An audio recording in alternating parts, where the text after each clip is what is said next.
Online misogyny is becoming a massive issue in classrooms in Canada, with teachers and experts calling this frightening. Like, here are just some examples of what a teacher said her students have said to her. And this comes from Christine Emberley from Halifax. And this article goes on to talk about the research that's being done about the far right in Canada, specifically when it comes to young students. And there was a study that was done by Luc Cossineau, a researcher at Dalhousie University, the director of the Canadian Institute for Far Right Studies. And one of the major concerns is Andrew Tate and the devotion that some young boys show to him. And I specifically use the word devotion because I've had students in the past who full on do not believe any of the stuff that he has done, any of the crimes that he is being investigated for. The kids will call it a conspiracy of the deep state and they won't say it sarcastically. And if you're a parent who is somehow unaware, the stuff that Andrew Tate has done and said, I literally cannot repeat in this video without getting flagged. And if you've been following me for the last couple of months, I think you'll take interest in how the teacher Emberley from earlier in the article responds to her students. The way that we need to deal with it, from my perspective, is curiosity and empathy. I'm just gonna rest here for a second.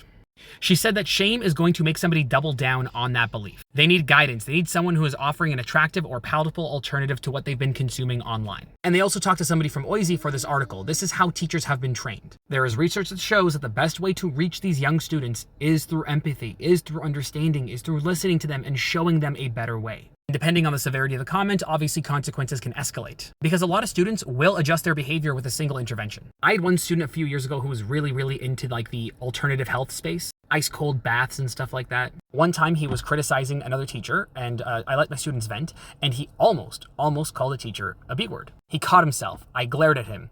He looked at me. He said, nope, not gonna do that.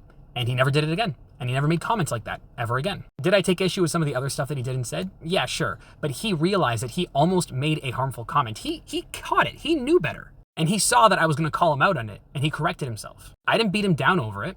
I nodded with approval, and we moved on. And it is a minority of boys who hold these opinions. But especially in the younger years, other boys will rarely speak out against this, which was a very common thing when I was growing up in school about homophobia and racism. Not everybody made homophobic or racist jokes, but nobody ever spoke out against them. Things are much different now in the classroom, at least in my classrooms. But this starts in the classroom. This starts at home. This starts with our youth. We cannot let it perpetuate and escalate beyond this, because this type of behavior and thought patterns could have extremely damaging repercussions for our society if we let it fester. But I'm sure some of you will agree and disagree, so leave your thoughts in the comments down below. Let's talk about it.